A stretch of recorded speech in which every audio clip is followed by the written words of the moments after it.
नमस्कार दोस्तों, मेरा नाम सुधीर तिवारी है और आप देख रहे हैं बजरंगी युवा सेवा समिति का ये यूट्यूब चैनल। दोस्तों, इस एपिसोड में हम बात करेंगे अपने देश की और खास करके उत्तर प्रदेश के पूर्वांचल क्षेत्र की। कहा गया है कि आधीनता में इंसान का जीवन एक कैद पिंजड़े में पंछी के समान होता है और इसीलिए तुलसीदास जी ने भी लिखा है, पराधीन सपने हो सुख नाही। मतलब जो स्वप्न आप आधीनता में देखते हैं उस स्वप्न का कोई अर्थ नहीं है, बेकार है वो। हम लोग भाग्यशाली हैं कि हमारा जन्म, और खास करके मैं अपने युवा पीढ़ी को संबोधित कर रहा हूं जिनका जन्म 1947 के बाद हुआ है। हम लोग भाग्यशाली हैं कि हमारा जन्म एक स्वतंत्र भारत में हुआ है, एक आजाद भारत में हुआ। दोस्तों, इस आजादी को पाने के लिए हमारे पूर्वजों ने बहुत मेहनत की। हमारे पूर्वजों ने और इस भारत के वीर सपूतों ने बहुत कड़ी मेहनत करने के बाद, बहुत सारी गुलामियां और कठिनाइयां झेलने के बाद ये हमें आज़ादी मिली। कुछ आज़ादी के दीवाने हंसते हंसते फांसी के फंदे को चूम लिया। वहीं पे हमारे देश के सपूत, वीर सपूत अपनी जवानी और अपने जीवन के बहुत सारे महीने, महत्वपूर्ण महीने और साल सलाखों के पीछे बिता दी और तब जाकर हमें ये आज़ादी मिली है। दोस्तों, इतिहास के पन्नों में ऐसे बहुत सारे नाम हैं जो छिप गए हैं। हमारी पूरी टीम यही कोशिश कर रही है कि ऐसे सभी नाम, ऐसे सारे वीर सपूत जो भारत माता के लिए अपनी जान की बाजी दिए या भारत माता को आज़ाद करवाने के लिए सेवा की, कड़ी मशक्कत की, उनका नाम हम लोग बाहर लेके आएँ और आपसे शेयर करें। क्योंकि हमें लगता है कि अगर उनके जीवन को आज के युवा वर्ग अगर अध्ययन करे तो न केवल उनका जीवन बेहतर होगा बल्कि हमारा राष्ट्र भी और बेहतर होगा और हम एक सशक्त भारत बनाने की दिशा की ओर अग्रसर होंगे।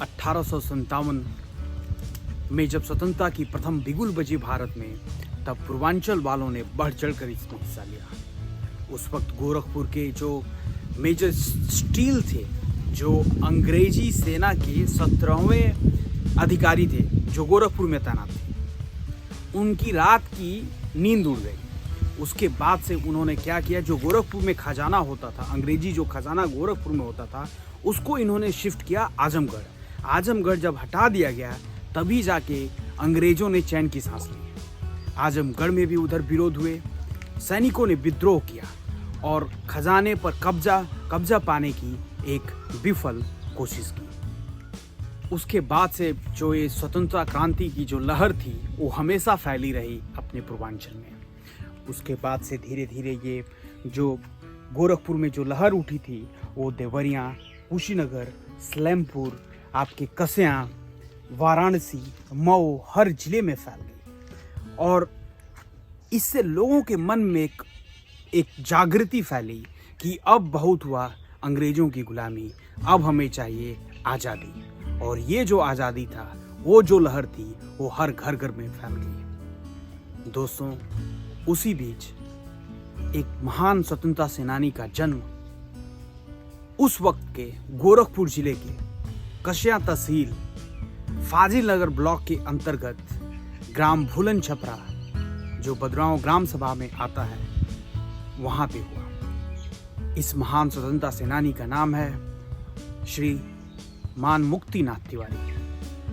ये आगे चल के भारत माता की अनन्य सेवा की, अनेकों प्रकार की। जब सविनय अवज्ञा आंदोलन की शुरुआत हुई गांधी जी के नेतृत्व में, तो हमारा पूर्वांचल इसमें बढ़ चढ़ कर हिस्सा लिया। पूर्वांचल से नेतृत्व कर रहे थे बाबा राघव दास जी तथा रघुपति सहाय जी। इनके नेतृत्व में श्रीमान मुक्तिनाथ तिवारी जी ने बढ़ चढ़ कर हिस्सा लिया।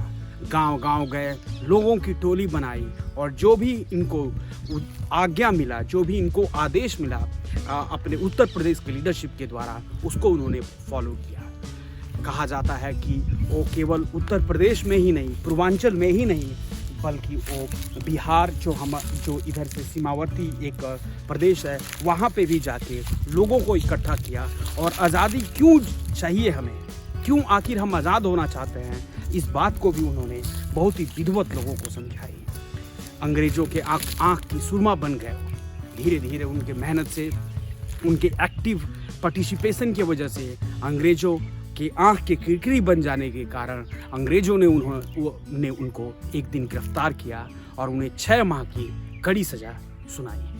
श्री मुक्तिनाथ तिवारी जी ने उसके बाद से देवरिया और आसपास के जिलों में घूम कर जाकर हर घरों में जाकर स्वतंत्रता की बातें बताई और इसके साथ ही साथ उन्होंने भारत छोड़ो आंदोलन में बढ़ चढ़ कर हिस्सा लिया। कहा जाता है कि अंग्रेजी सेना से बचने के लिए वो कई बार अपने भेष को बदलकर गांव में घूमते। जो आप हमारे पीछे देख रहे हैं, जो जंगल है, इन जंगलों में वो रात को भ्रमण भी किया करते थे। कई बार अंग्रेजी सेना को चकमा देने के लिए कई दिनों तक, कई महीनों तक बाहर न आना और कई बार कैद हो जाना घर में कि उनको कोई अंग्रेजी सेना उनको पकड़ न पाए।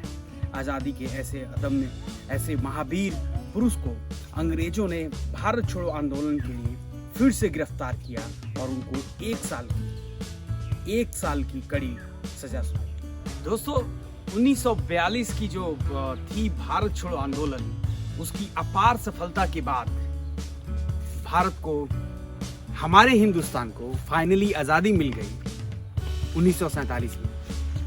और 1947 में जब भारत आज़ाद हुआ तो इस क्षेत्र के, गोरखपुरिया क्षेत्र में जितने भी स्वतंत्रता सेनानी थे सबको सम्मानित किया गया और सभी लोगों ने जमकर खुशी मनाई।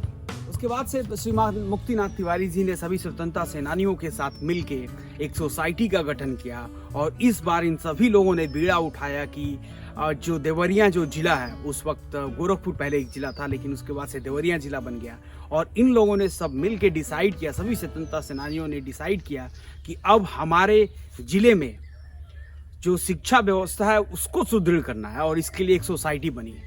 उस सोसाइटी के श्रीमान मुक्तिनाथ तिवारी जी भी एक सदस्य थे।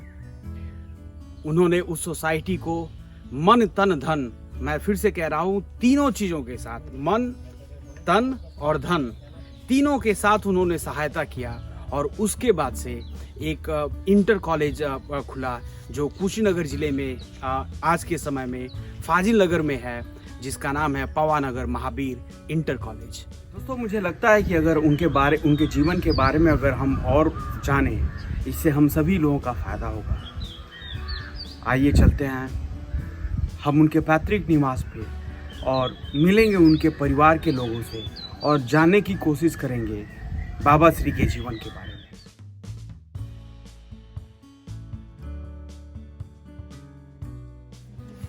तो दोस्तों, जैसा कि हमने आपसे वादा किया था कि हम श्रीमान मुक्तिनाथ तिवारी जी के घर पे जाएंगे और मिलेंगे उनके परिवार के लोगों से और जानने की कोशिश करेंगे उनके व्यक्तित्व के बारे में। दोस्तों, मुझे कभी कभी पर्सनली ये लगता है और मैं अपने आप से पूछता हूँ कि आखिर वो किस मिट्टी के बने हुए हैं। अपनी देश सेवा के लिए, अपने भारत माता की सेवा के लिए जिन्होंने सब कुछ छोड़ दिया, एक छोटी सी उम्र में भारत माता की आज़ादी को दिलाने के लिए घर से निकल गए। कई साल जेल में बिताए, जुर्माना भी लगा उन पे कई बार जंगल, घर से दूर रहना, जंगलों में रहना, केवल भारत माता की सेवा के लिए। मुझे बहुत खुशी हो रही है कि आज मेरे साथ उनके बड़े पौत्र श्रीमान अवधेश तिवारी जी हमारे साथ जुड़े हैं तथा उनके छोटे पौत्र श्रीमान उमेश तिवारी जी भी हमारे साथ हैं। तो बहुत बहुत स्वागत है आप लोगों का इस प्रोग्राम में। बताइए, आपके वो दादाजी जो हम सभी लोगों के लिए पूजनीय है, कैसा व्यक्तित्व था उनका? मैं उमेश तिवारी आपको यहाँ तक आने के लिए, मुक्तिनाथ तिवारी के जीवन से जुड़े हुए पहलुओं की जानकारी करने के लिए धन्यवाद करता हूँ, स्वागत करता हूँ। इससे पूर्व मैं श्री बाबा जी के जीवन से संदर्भित कुछ पहलुओं को उद्घाटित करूं। मैं इस समय पूरा विश्व कोरोना वायरस के संक्रमण से महामारी के रूप में यह बढ़ता जा रहा है और इसमें हमारे यशस्वी प्रधानमंत्री आदरणीय नरेंद्र मोदी के द्वारा दिए गए दिशा निर्देश का हम सभी अनुपालन करें, लॉकडाउन का पालन करें, सोशल डिस्टेंस बनाए रखें, भीड़ भाड़ न करें, न करने दें, हाथों को साबुन से धोएं और मास्क लगा करके ही घर से बाहर निकलें, घर में रहें, सुरक्षित रहें, यह संदेश मैं निवेदित करता हूं। मैं आपको बताना चाहूँगा कि श्री तिवारी जी हम सबके गौरव हैं, हम सबके पूज्य हैं। उनका मान, उनका स्वाभिमान हम सबके लिए प्रेरणा का स्रोत है। उनके व्यक्तित्व से संदर्भित जो आप प्रश्न उठाए हैं, यह बहुत ही माकूल प्रश्न है। श्री तिवारी जी अल्प अवस्था से ही स्वतंत्रता संग्राम के मैदान में कूद पड़े थे। जन जन तक पहुंचकर लोगों को राष्ट्र के रचना के लिए, राष्ट्र के निर्माण के लिए, आज़ादी की लड़ाई के लिए एकजुट होकर लड़ने की संदेश देते रहे, उसका अलख जगाते रहे। श्री तिवारी जी एक विलक्षण प्रतिभा के व्यक्तित्व थे। हम उनके छोटे पौत्र के रूप में बड़े सन्निकट से उनका अध्ययन किया, उनसे कई बार उनके जीवन से संदर्भित तथ्यों को जानना चाहा, उद्घाटित भी करते थे। श्री तिवारी जी जब स्वतंत्रता संग्राम की लड़ाई लड़ रहे थे तो उन्हें कई बार जेल जाना पड़ा था, जुर्माने भी भरने पड़े थे। आपको मैं बता दूं कि वो स्थानीय स्तर पर ही नहीं, प्रादेशिक और राष्ट्रीय स्तर पर भी स्वतंत्रता संग्राम सेनानियों और आम जन को जगाने का काम किया करते थे। वो सदैव देश भक्ति, राष्ट्रभक्ति और मातृभूमि के लिए अपने सर्वस्व न्यौछावर की भावना से ओतप्रोत थे। वो कहते थे कि मन समर्पित, तन समर्पित और यह जीवन समर्पित, चाहता हूँ देश की धरती तुझे कुछ और भी दूं, जैसे उनका व्यक्तित्व था। मेरा दूसरा सवाल आपसे है कि जब वो स्वतंत्रता संग्राम में भाग ले रहे थे, उस वक्त आप लोगों के परिवार की स्थिति क्या थी? और ये हमारा सवाल एक और कारण के लिए भी है कि आजकल इस वैश्विक, इस ग्लोबलाइजेशन के एज में पूरा विश्व बात कर रहा है वर्क लाइफ बैलेंस। मतलब हम अपने काम को और अपने जीवन, पर्सनल लाइफ को कैसे बैलेंस करके चलें। उस वक्त वो कैसे उन्होंने जीवन को बैलेंस किया होगा? भारत माता की सेवा कर रहे थे और इधर परिवार भी होगा, बताइए तो इसके बारे में। देखिए मान्यवर, आदरणीय तिवारी जी का जो पारिवारिक स्थिति था, आप जहां बैठे हैं, यहाँ से सामने जो दरवाजा दिखाई दे रहा है, यहीं पर मकान था। घर की हालात बहुत दयनीय थी। परिवार की स्थिति में कमाने धमाने वाला कोई व्यक्तित्व तो नहीं था। उन्हीं को कमाना भी था, देश के लिए लड़ रहे थे, आज़ादी की लड़ाई लड़ रहे थे। अपने बच्चों की सुरक्षा, उनकी खान पान की व्यवस्था करना आदि उन्हीं के कंधों पर था। इसलिए कि जब वो बाल अवस्था में थे तो उनकी माता चल बसी थी। शायद 4 या 5 वर्ष के जब हुए तो उनके पिताजी भी गुजर चुके थे। उस समय उनकी बड़ी माँ उनकी देखभाल की थी और परिवार की स्थिति इतनी दयनीय थी कि 2 जून की रोटी भी मैसर समय से नहीं होती थी। मैं आपसे बहुत ही गला उठे हुए शब्दों में यह निवेदित करना चाहूँगा कि उनके 3 पुत्र जो भूखमरी या बीमारी के शिकार हो गए, दवा के अभाव में दम तोड़ दिए। अब आप समझ सकते हैं कि उस स्थिति में भी वह देश की आज़ादी की लड़ाई लड़ रहे थे, राष्ट्र सेवा से ओतप्रोत थे। उनके अंदर उन पुत्रों के जाने का कोई गम नहीं था, अपितु देश की आज़ादी के लिए वो संकल्पित थे और अपने संकल्प को पूरा करने के लिए घर भी छोड़ करके दूर रहना पड़ता था, जंगलों में रहना पड़ता था। बहुत दूर नहीं, यहाँ से अबतरी घाट 1 किलोमीटर है और इसका जिक्र कभी कभी होता भी है। वहाँ उत्तर प्रदेश और बिहार के स्वतंत्रता संग्राम सेनानियों का वो जमावड़ा करते थे, वहीं से रणनीति तैयार होती थी। और आपसे बताऊं कि जब मैं उनसे रूबरू होता था तो कहा करते थे कि केकड़ा निकाल करके, चोखा पका करके और गोंसार से भूजा ला करके हम लोग खाया करते थे। अब आप समझ सकते हैं कि ऐसी विषम परिस्थिति में वो किस तरह से अपने परिवार को भी संजोए और अपने आजादी की लड़ाई को सदैव आगे बढ़ाने का विचार भी उनके अंदर एक जुनून के रूप में बैठा हुआ था। बहुत ही अद्भुत कहानी है और जो आपने बताया उसको सुनने के बाद मैं खुद उसको इंग्लिश में कहा जाता है कि अमेज्ड हूँ, हतप्रभ हूँ कि किस प्रकार से इसको अभिव्यक्त करूँ। आज इस युग में जहाँ पे बहुत सारे लोग हैं कि थोड़ी सी कठिनाइयों से घबरा के अपना रास्ता चेंज कर देते हैं, अपने रास्ते को ही मोड़ देते हैं, वहीं पे एक आपके बाबा जी थे, हमारे बाबा जी थे, जो इतनी सारी मुसीबतों को झेलने के बाद भी अपने प्रण पे अडिग रहे और भारत माता की सेवा की। उनके व्यक्तित्व को ध्यान में रखते हुए और जो आपने समय उनके साथ व्यतीत किया है, जो भी टाइम आपने स्पेंड किया है, इन सब चीजों को ध्यान में रखते हुए आप हम जैसे युवाओं के लिए क्या संदेश देना चाहते हैं? देखिए मान्यवर, श्री बाबा जी का जीवन दर्शन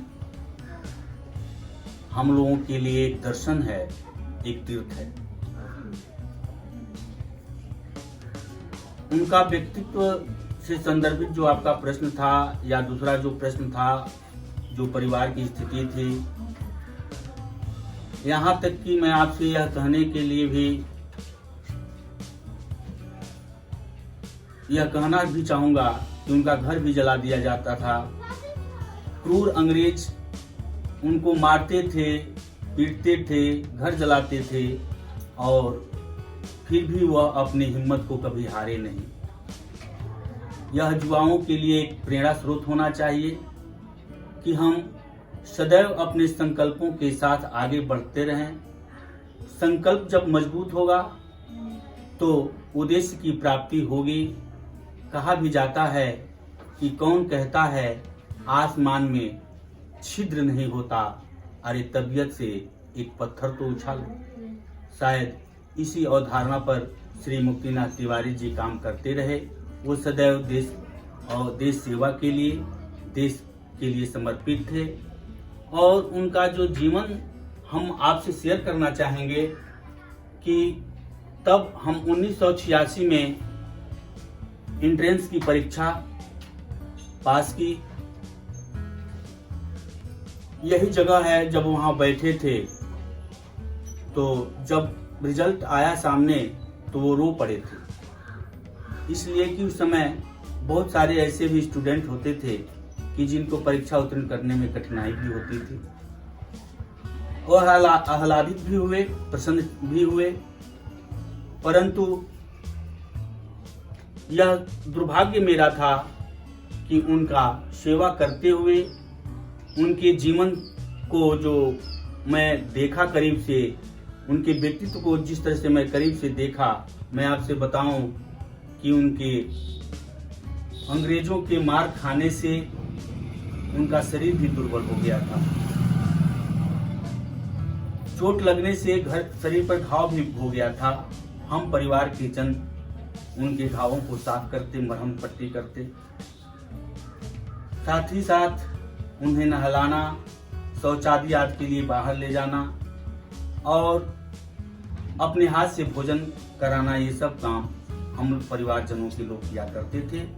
आप तस्वीर देख रहे हैं, इस तस्वीर में उनकी पत्नी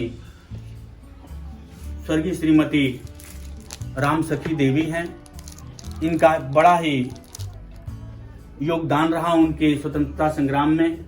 वो कभी दादाजी मतलब बाबा जी को उपेक्षित दृष्टि से कहीं नहीं देखी। वो सदैव उनको इसी तरह की प्रेरणा देती रही जिस तरह से कोई अच्छी पत्नी अपने पति को प्रेरणा दे सकती है। मैं आपसे बताऊं कि वह जीवन पर्यंत गरीब, मजलूम, पीड़ित, शोषित जनों के लिए कार्य किया।